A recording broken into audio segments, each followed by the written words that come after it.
Okay, this is history. I have, I don't know, maybe 15, probably 15 books here. I'll start with this one, Rural Radicals, from Bacon's Rebellion to the Oklahoma City bombing. And I don't know if you saw, it's got a barn and then one of the silos is a giant missile or something, or a giant bullet. This is by Catherine Stock and printed in 97. So it looks like this is a book on rural America, out in the country. And since 1676, which I guess is Bacon's era, there are rural radical movements. And she includes anti-federalism, white supremacy, populism, vigilantism, and then also it says here about militiamen, conspiracists, survivalists. I hear about survivalists nowadays. So yeah, it's interesting. I guess where was the place? It was Virginia, I think it said. Where was it? Yeah, rural Virginia. That's what it's talking about. So, like this historical trend from even 300, 400 years ago, 300 years ago, in radicalism in rural America. That's what it's about. Virginia. All right, Peter the Great. His Life and World by Robert K. Massie. It says here that the 17th and 18th centuries, he was crowned the Co-Czar at the age of 10. And it says it's about his travels in Europe and his curiosity of Western ways, construction of St. Petersburg on swampland, his transformation of Russia. Peter the Great. I guess that's, I was going to say was it the last monarch, but geez, I don't know. Alrighty, here's a history of modern France, 1871 to 1962. I believe 1871. Is that the beginning of the French Revolution? I think it is. By Alfred Cobban. This is, it says here it's volume 3 of the France of the Republics. And I don't have a year. 96, I guess? Well, there we go. 65. 65. I don't really have any histories of France, so that's why I picked that one up. Here's a Michael Grant, The Fall of the Roman Empire. There's a picture of some guy there. This was written in, now I've got a lot of, this is 76, and this particular book was 1990. Second edition, it says. Got a lot of books on the ancient world, and eventually I'm going to do a tour of it. But Michael Grant is worth having. He's supposed to be a good author in the ancient world. Michael Grant, well, what's the other one? I'll just get that one over here before I even mention it. Here's Edith Hamilton's another good writer in the ancient world. I found this one called The Echo of Greece by Edith Hamilton. Read that. Edith Hamilton. I have her The Greek Way, and she wrote this one after The Greek Way. I think The Greek Way was, I want to say it was the 50s. This one's 57. Maybe it was the 40s then. But she's got quite a few books. She's got 3 Greek plays. Mythology I do have. But this Echo of Greece, I looked into this when I first got it, and I had an intriguing beginning. Let me just find that. This is a good part. I'm going to read this. This is a good little introduction. It says, just starting from page 9, the introduction, just about halfway down, it says, real interest in Greece ceases with Sparta's victory over Athens. Plato and Aristotle live in a timeless world of philosophy without any habituation and are hardly thought of as Greeks, but as intellectual forces. And yet their century, the 4th century, has a special claim on our attention apart from the great men it produced, for it is the prelude to the end of Greece, not only of her glory, but of her life historically. Greek genius did not come to an end, but it took a new direction in new places. Science and mathematics went on to triumphs in Greek colonies, and in foreign cities crowded with the Greeks Alexander had set traveling away from home, but none came back to Greece and to Athens. Not one really great name relieves the blankness.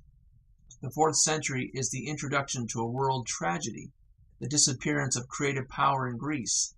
With its close, there is an end of the art and philosophy which have made a few centuries in Athens more precious to the West than many ages in many countries. The years which ushered in this loss to the world, never to be replaced, have a unique importance. That is the echo of Greece, which is Edith Hamilton. That's pretty good. Edith Hamilton's a great place to start for Greek history. Okay, I probably should have organized these history books into a chronology of some kind, and I guess I'll do that now, so I know what's coming up. Okay, here's Daniel J. Boorstin, The Americans, the Colonial Experience. So another book on American history. I am particularly interested in, how can I put this less sophisticatedly? I'll do it this way. Colonization, the old 90s computer game. That is a great game, and that is probably the source, maybe a juvenile source of interest that I have in the colonial period, which is the New World and the Old World. There's actually a book called New World, Old World that I want to get. It's just expensive right now. It's a nice big thick with 2 flags on a cross like this. I'd like to get it, but it's too expensive right now. But anyways, I'm very interested in that period of time. So this is another book about that. The Colonial Experience is perfect. I'll just give you the year, 58. So, and Daniel J. Boorstin. I think I probably have something else by him. Oh, I've got The Discoverers, which is supposed to be about history of science. And I probably have something else by Daniel J. Boorstin as well. I think he edited something that I have, or maybe I passed on a book I saw that he edited. Okay, next in line is probably this one. Yeah, I guess so. Here's Bruce Catton, Reflections on the Civil War. It says here, America's greatest Civil War historian. I don't know if that's the case, but so a book on the Civil War. It's got some pictures in the middle. I thought were kind of neat. So I picked it up. Geez, they're very faint. Here, I guess I'll show you this one. There's a picture from the Civil War. I guess, I don't know. Abe Lincoln's Civil War. Speaking of Abe Lincoln, here's a book on Abe Lincoln that I found. Brand new, and this must have been like $30 brand new. It's called Team of Rivals by Goodwin, by Doris Kearns Goodwin. The Political Genius of Abraham Lincoln. It says here it won the Lincoln Prize. It's in the Lincoln Library. It's brand new. It's paperback. And I got it for what? $4. That's just amazing. It's won an award. I don't know if that's good or bad. Sometimes awards mean that it's biased in a particular way. And it just appealed to the award givers. It's 2005, it says here. This one was printed in 2006. Brand new on Abe Lincoln. That's great. It's wonderful. I'm glad to get into that. I probably don't need any more on Abe Lincoln with this hanging around, and that other one. Okay, next would be, I guess I'll do this one. Or no, this one I should have done before. This one probably came before the Civil War stuff, but here's a 17th century Vermeer's hat. The 17th Century and the Dawn of the Global World. Vermeer is a really amazing artist. You should go on Google and click on images and then just search Vermeer. Take a look at some of his stuff. Try to find a high definition image too. Some of the work is just amazing, specifically in how he paints light and how light shines on things.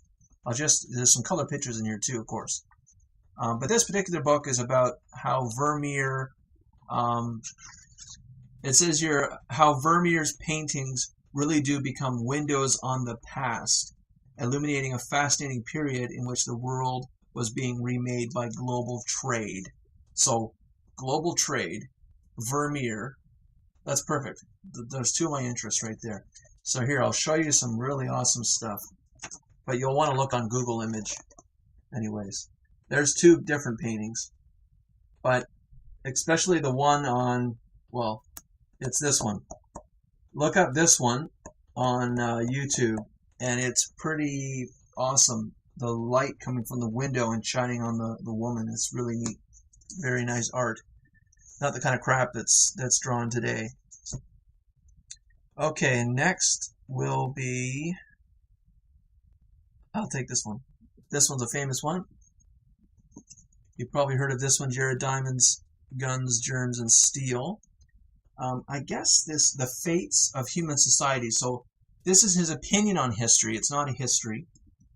He's trying to kind of put it together, why different parts of the world are prosperous and why they're not, and what his thesis is that germs killed certain populations more than others, inventions. He talks about geography. He talks about climate. One thing I know he mentions in here is that animals that you can train to carry stuff and whatever you can control and tame, where there are animals in certain parts of the world, you can do that easier than others, and so that boosts some cultures or some people in certain parts of the world more than others. This book is contrary to Victor David Hanson's book called Carnage and Culture, where he sees warfare and how one does warfare as what really makes cultures, or some successful and some not. So anyways, I thought this is winner of the Pulitzer Prize. Like I said, sometimes awards are not necessarily good things. This would be a great contrary book to that one. So I got it for $4, so this is pretty good. It's in decent condition. It's a little bit bent, and I'll give you the date. I saw Jared Diamond write something else recently too. Was it called Collapse? I think he wrote. So he kind of came out of nowhere. I don't really know anything about Jared Diamond. I don't know if he's a professor or what he is. Here's 97, 99 is this book. And I guess the opening of this book, he talks to some native from Indonesia or something and has a conversation with them. It's kind of strange, but anyways, that's that one. Okay, I guess I'll do this one. This is kind of a tour of history. Here's From Dawn to Decadence by Jack Barzun. 1500 to the present. 500 years of Western cultural life. And this one won an award too, National Book Award. Oh, it says finalist. I guess it didn't win the award. This is supposed to be a really nice history of that period, 1500 to the present, which the present would be what? It's got some strange table of contents here. I just thought I'd read. Part 1, it says, is from Luther's 95 Theses to Boyle's Invisible College. I assume Luther talking about the religious guy, and Boyle was he a physicist? And then part 2, it says from the bog and sand of Versailles to the tennis court. Part 3 is from Faust, which is oh no, what's his name? Goethe. Was it Goethe? From Faust Part 1 to the nude descending a staircase number 2. It's in quotation marks. That must be a painting. Nude descending a staircase number 2. That must be a painting. And then it says part 4 is from The Great Illusion, in quotes. I don't know what that is. To Western Civ Has Got to Go. I have no idea. But it sounds like he has a sense of humor. So this will probably be a pretty good one. But anyways, Barzun is a recommended read. So I ran across it and I picked it up. Decent condition. Decent condition. It's a little bit worn in the spine, but that's okay. Alright, last couple is on World War II. I have, maybe I'll get it out just to show you, but I'll show you the book first. Here is The Rise and Fall of the Third Reich. Nice hardcover, wonderful hardcover. A History of Nazi Germany by William L. Shirer. And, oh, I'll show you that, but let me show you the book, the other book. I have a copy of it, but it's in paperback, and it's in poor condition. I'll just get it out here. My history shelf, that's England, Russia, and Germany, and a couple random ones like on, what was that one on? Peru, and some explorers and stuff are down there at the bottom. Here is also the same thing by Shirer, but it's rough, it's taped. It's a taped book, so it's readable. There's no missing pages, and the pages aren't marked up, but it's rough. The binding is rough, and it's taped and all that. So, but now I've got a nice hardcover, and I'll show you just inside of it. Here is pretty awesome. You'll like this. So I get it here. Check that out. So the different colors represent different periods during the war. So you see that Italy is dark, and Germany, of course, is black. And then also, what are those called? Romania. They were Axis occupied. So anything that's dark, including Finland, I guess, including Finland and Italy, these were occupied areas. And the other ones are different. It says bloodless and military conquests. So it's got Czechoslovakia, Austria. Those two were bloodless conquests. So those were just run over. You see in the middle there, those were run over. But then the rest of the place, the rest of the colored stuff were conquest, were taken over. Denmark was taken over. France was taken over, of course. And you may not know that during World War II, they actually invaded North Africa. Germany had North Africa down there, a bit of it. Turkey wasn't touched. Russia, they tried, remember? Battle of Stalingrad. Didn't get there, though. Notice Sweden is out. Why is that? I don't know if Sweden wasn't involved, but I think they were. But they wiped out Norway, though. And, of course, Britain didn't touch it. And what about Spain? Why did they stop at Spain? I don't know. But I just thought that was great. And then I think there was another map at the back. Oh, you'll like this one, too. Look at this. Different troop movements. That's pretty awesome. So this is a wonderful find. Nice hardcover, great condition, and it will replace my crappy paperback. All right, last one. This is also on World War II. The Fall of Japan by William Craig. Another one on World War II in Japan. So I thought that would be nice to have. I've got another book on Japan, Hiroshima, by, oh no, it was the Shogun guy. Whoever wrote Shogun and Taipan. Oh, geez, I'm not going to remember it now, but that's okay. All right, that's history. Next, some good stuff there. Next will be, I guess, philosophy. I think I have some education in there, too. Yeah, I've got philosophy and ed. It's small, though.